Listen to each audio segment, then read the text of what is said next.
बहुत से कस्टमर यहाँ पर गलती कर देते हैं। आप ऊपर से तो खूबसूरती दिखा रहे हैं लेकिन अंदर से फाउंडेशन ही मजबूत नहीं होगी। और अगर आप वार्डरोब बना रहे हो तो उसके डोर्स या स्लाइडिंग के लिए यही प्लाईवुड इस्तेमाल करना चाहिए या कुछ और।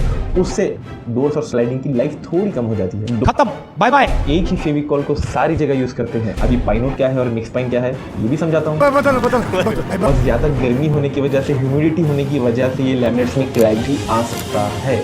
अस्सलाम वालेकुम दोस्तों, लास्ट वीडियो में हमने समझा था प्लाईवुड के कितने टाइप्स होते हैं, कौन सा प्लाईवुड कहाँ पर इस्तेमाल करना चाहिए। अब बारी आती है इनसाइड लैमिनेट की, मतलब वार्डरोब के अंदर कौन सा लैमिनेट इस्तेमाल करना चाहिए। चाहे वार्डरोब होंदे, उसके ड्रॉ होंदे या बेड होंदे, कौन सा लैमिनेट इस्तेमाल करना चाहिए। तो चलिए आज की वीडियो में समझते हैं कि वार्डरोब के अंदर कौन सा लैमिनेट लगाना चाहिए, फेविकॉल कितने किस्म के होते हैं, और अगर आप वार्डरोब बना रहे हो तो उसके डोर्स या स्लाइडिंग के लिए यही प्लाईवुड इस्तेमाल करना चाहिए या कुछ और। देखो पहले तो एक चीज़ समझो, अगर आप ब्रांडेड प्लाईवुड लेते हैं तो बाकी की सारी चीज़ें भी ब्रांडेड खरीदो, जैसे कि फेविकॉल हो गया, हार्डवेयर हो गया, हैंडल्स हो गया, लैमिनेट्स हो गया।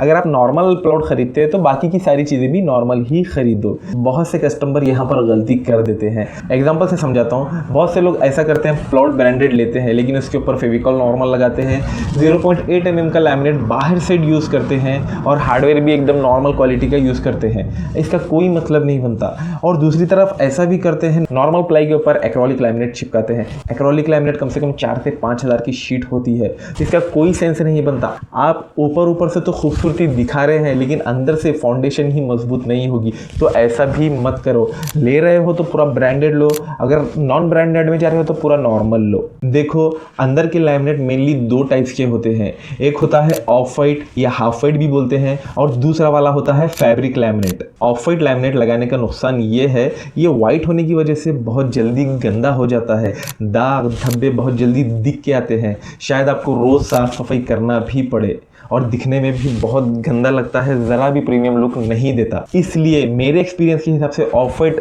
आप अपने घर के फर्नीचर में मत यूज़ कीजिए। वहीं दूसरी तरफ फैब्रिक लैमिनेट आता है। फैब्रिक लैमिनेट के फ़ायदे ये है, इसमें बहुत सारे कलर्स अवेलेबल होते हैं, बहुत सारे टेक्सचर्स अवेलेबल होते हैं। आप अपने फील के हिसाब से, घर की थीम के हिसाब से कोई भी कलर चूज़ कर सकते हैं। और इसमें दूसरी बात जो आती है, ये जल्दी गंदा नहीं होता, और अगर दाग धब्बे आ भी गए तो ये कलर होने की वजह से जल्दी दिख के नहीं आता, और दिखने में भी बहुत प्रीमियम लुक, बहुत डिसेंट लुक देता है। हाँ, अगर आप कमर्शियल स्पेस पे काम कराना चाह रहे हैं, जैसे कि कोई ऑफिस का काम हुआ, कोई बैंक का काम हुआ, कोई होटल रेस्टोरेंट का काम हुआ, तो वहाँ पे आप ऑफ वाइट डाल सकते हैं, वहाँ पे कोई भी प्रॉब्लम नहीं आती, वहाँ पे चल जाएगा। लेकिन घर के फर्नीचर के लिए सिर्फ फैब्रिक लैमिनेट में ही यूज़ करें। और ये दोनों लैमिनेट्स में जो थिकनेस, जो मोटाई आती है 0.7 mm, 0.8 mm और 1 mm आती है। अगर आपका बजट अच्छा है तो आप 1 mm यूज़ कीजिए, अगर आपका बजट थोड़ा कम है तो कम से कम 0.8 mm यूज़ कीजिए। 0.7 mm को अवॉइड कीजिए, क्योंकि लगाते टाइम बबल्स भी आने के चांसेस है, और ज़्यादा गर्मी होने की वजह से, ह्यूमिडिटी होने की वजह से ये लैमिनेट्स में क्रैक भी आ सकता है।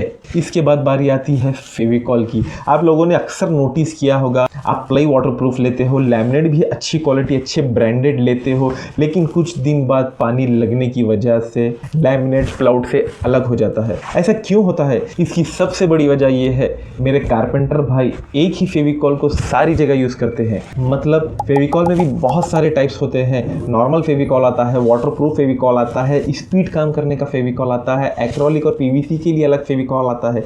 चलिए स्टेप बाय स्टेप सारी फेविकॉल की डिटेल में बात करते हैं। देखिए पहले तो आता है एसएच फेविकॉल। एसएच मतलब सिंथेटिक रेजन एडहेसिव।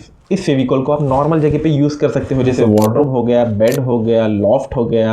ये जहाँ पर भी पानी नहीं लगता आप इसको बिंदास यूज़ कर सकते हो, और जहाँ पर पानी लगता है वहाँ पर मरीन फेविकॉल ही यूज़ करो, वहाँ पर दूसरा फेविकॉल यूज़ मत करो। मरीन फेविकॉल को खासकर वाटरप्रूफ बनाया गया है जहाँ पर पानी लगता है। और तीसरे नंबर पे फेविकॉल आता है स्पीड एक्स। स्पीड एक्स, इसके नाम से इसका पता चल रहा है, अगर आपको साइट जल्दी फाइनल कराना है, काम दनादन जल्दी ख़त्म करवाना है, तो आप स्पीड एक्स फेविकॉल का यूज़ करें। ये फेविकॉल 1.5 से 2 घंटे में सूख जाता है, फिर इसके बाद आगे आप उसी चीज़ पे काम कंटिन्यू कर सकते हैं। इसके बाद बारी आती है प्रो बॉन्ड की। प्रो बॉन्ड को खास बनाया गया है, खास डिज़ाइन किया गया है पीवीसी और एक्रेलिक लैमिनेट यूज़ करने के लिए, और सिर्फ ये दोनों लैमिनेट्स के लिए ही प्रो बॉन्ड फेविकॉल यूज़ कीजिए।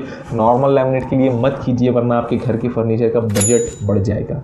तो फेविकॉल का भी सारा क्लियर हो गया। अब बात आती है वार्डरोब अगर आप बना रहे हो तो उसके स्लाइडिंग या डोर्स के लिए यही प्लाईवुड यूज़ करना चाहिए या कुछ और? बताता हूँ। देखो डोर्स के लिए स्पेशली प्लाई आता है जिसको हम कहते हैं ब्लॉक बोर्ड। बहुत से मेरे कारपेंटर भाई इसको ब्लैक बोर्ड भी कहते हैं। ब्लैक मतलब काला बोर्ड। मैं भी पहले ब्लैक बोर्ड ही बोलता था, लेकिन मुझे बाद में पता चला ब्लैक बोर्ड नहीं होता, ब्लॉक बोर्ड होता है। तो नेक्स्ट टाइम जब भी आप पार्टी को माल लिखाएं तो ब्लॉक बोर्ड लिखे। देखो हम कारपेंटर ब्लैक बोर्ड इसलिए यूज़ करते हैं क्योंकि खासकर इसको बनाया ही डोर्स और स्लाइडिंग के लिए है। फर्स्ट बात, ये प्लाई के मुकाबले हल्का होता है, और दूसरा, ये ज़्यादा बेंड नहीं होता, ज़्यादा टेढ़ा मेढ़ा नहीं होता। और ब्लॉक बोर्ड में भी दो टाइप्स होते हैं, एक होता है पाइन वुड, एक होता है मिक्स पाइन। अब ये पाइन वुड क्या है और मिक्स पाइन क्या है ये भी समझाता हूँ।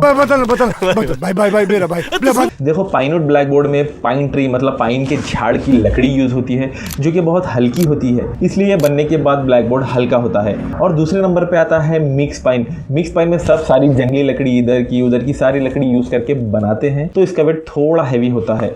और डोर्स और स्लाइडिंग के लिए लाइट वेट बहुत ज़रूरी है, नहीं तो इंजिश और नीचे जो स्लाइडिंग के व्हील्स होते हैं उस पर पूरा लोड आ जाता है, उससे डोर्स और स्लाइडिंग की लाइफ थोड़ी कम हो जाती है। खत्म, bye bye, tata, good bye. Doors या स्लाइडिंग होंगे मेरे हिसाब से पाइन वुड ब्लॉक बोर्ड ही यूज़ कीजिए।